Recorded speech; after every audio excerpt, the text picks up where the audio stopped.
urukundo rukomeye, iyemeza gupfa kubwanjye, nta kiguzi nambana nze, sinzawe nkagushima wo mwami. Nabonye inshuti ikomeye, inshuti y'inkoramutima, yankunze urukundo rukomeye, iyemeza gupfa kubwanjye, nta kiguzi nambana nze, sinzawe nkagushima wo mwami.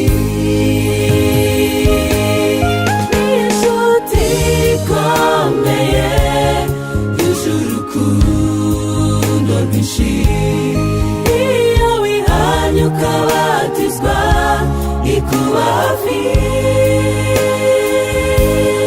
kugira ngo intego yawe rwose igerweho. Inshuti ikomeye yuje urukundo rwinshi, iyo wihanye ukabatizwa ikuba hafi, kugira ngo intego yawe rwose igerweho.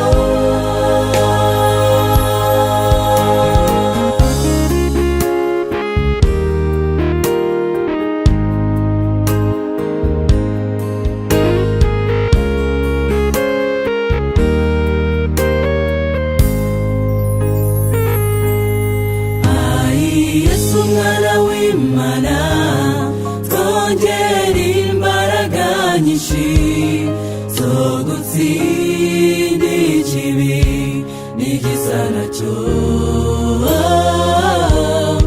uguzabuje mu isi kujya n'abagukoreye, tuzijyanira iwawe mu ijuru. Yesu umwana w'Imana, twongera imbaraga nyinshi zo gutsinda ikibi n'igisa nacyo, uguzabuje mu isi kujya n'abagukoreye, tuzijyanira iwawe mu ijuru. Inshuti ikomeye yuje urukundo rwinshi, iyo wihanye ukabatizwa ikuba hafi,